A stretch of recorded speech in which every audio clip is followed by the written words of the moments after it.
சாய்ராம். என் உயிரின் உயிரானவர்களே, பல கோடி நன்றிகளை தேவனுக்கு செலுத்துங்க. உங்க வாழ்க்கையில நீங்க தெரிஞ்சோ தெரியாமலோ செய்த பாவத்துக்கு தண்டனையை அனுபவிக்கிறீங்க. அந்த தண்டனையோட வழி பொறுக்காம கடவுள்கிட்ட கதறுறீங்க. ஆனாலும் தண்டனை நிச்சயமா உங்களுக்கு இருக்குது. ஆனா இந்த தண்டனையில இருந்து நீங்க அந்த வழியை குறைக்கணும் அப்படின்னா கடவுளுக்கு நன்றிகள் சொல்லக்கூடிய குணத்தை நீங்க பெற்றிருந்தால் உங்களுடைய வழி பெருமளவு குறைக்கப்படும். உங்களுடைய வழியை சிறுக சிறுக சிறுக குறைக்கணும். அதுதான் பெரிய மருந்து. அதுக்கு கடவுளுக்கு நன்றிகளை நீங்க மனப்பூர்வமா ஒவ்வொரு நாளும் எப்பெல்லாம் உங்களுக்கு தோணுதோ அப்பெல்லாம் நீங்க சொல்லிக்கிட்டே இருந்து பாருங்களேன். இந்த பதிவு கேட்ட உடனே கடவுளுக்கு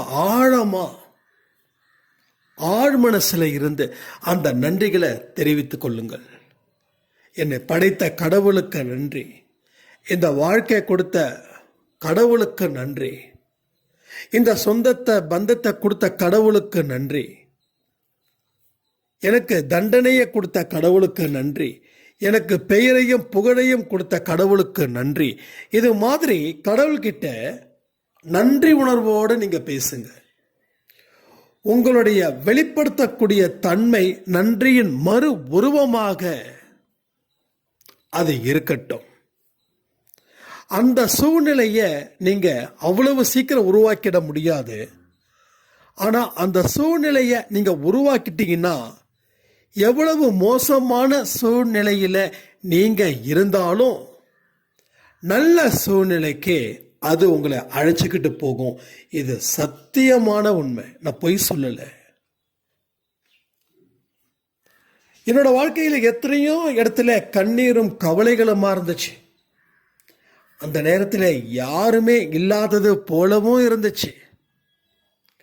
ஒரு சில நேரத்தில் கடவுள் நம்ம கூட இருக்கிறாரான்னு அந்த நினைப்பு கூட வந்து சேரும். ஏன்னா அவ்வளவு பெரிய துன்பத்துக்கு சொந்தக்காரரா நான் இருக்கும்போது எப்படி மற்றது என் கண்ணுக்கு தெரியும்? அப்போ ஒவ்வொரு விஷயமா நான் யோசிக்க இல்லை, கடவுள் இருக்கிறாரு, கண்டிப்பா கடவுள் நல்ல வாழ்க்கையை கொடுக்க போறாரு. ஆனால் அதற்காகவே அட்வான்ஸா நான் நன்றி சொல்லிக்கிறேன். ஒன்றும் இல்லை, ஒரு பொருள் வாங்குறீங்க, அந்த பொருள் ரொம்ப டிமாண்டாக இருந்தால் என்ன பண்ணுறோம்? அட்வான்ஸ் கொடுக்குறோம். ஏன்னா அட்வான்ஸை கொடுத்து முதல் உறுதிமொழியை அங்கிருந்து வாங்குறோம். அப்போ அந்த பொருள் உங்களுக்கு தான் நிச்சயமா. என்னைக்கு அந்த பொருள் அவர்கிட்ட வருதோ அது உங்ககிட்ட வந்துடும். அதே போல கடவுளுக்கும் அட்வான்ஸா நன்றிகள் சொல்லிடுங்க.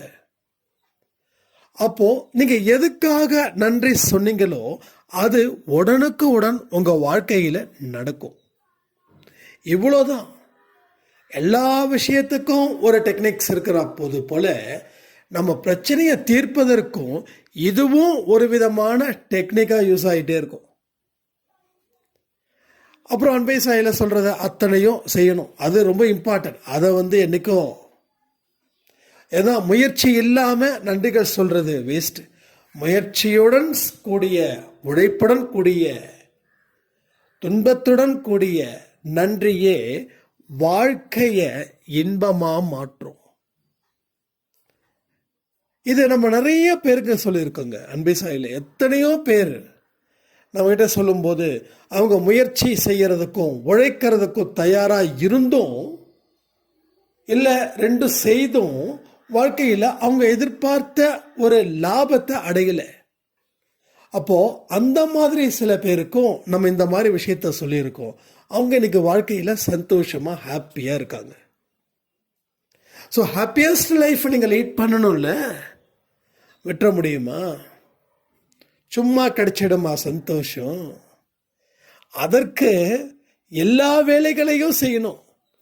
அதுக்கு முக்கியமானது கடவுளோட பார்வையும் அதில் முக்கியமானது. அதுவும் முக்கியம், இதுவும் முக்கியம், எல்லாம் முக்கியம். அந்த கட்டத்துக்கு உங்கள் மனநிலையை கொண்டு போய் வையுங்க. நன்றிகள் செலுத்துவதன் மூலம் பிரச்சனைகள் தீரும். நன்றிகள் செலுத்துவதன் மூலம் துன்பத்தில் இருந்து இன்பம் பொறுக்கும். நன்றிகள் செலுத்துவதன் மூலம் உங்களுடைய வாழ்க்கையில் இருக்கக்கூடிய சூழ்நிலைகளும் ஒரு பெரிய மாற்றத்தை ஏற்படுத்தணும்னு சொல்லி இந்த பதிவை நான் முடிக்கிறேன். ஜெய் சாய்ராம்.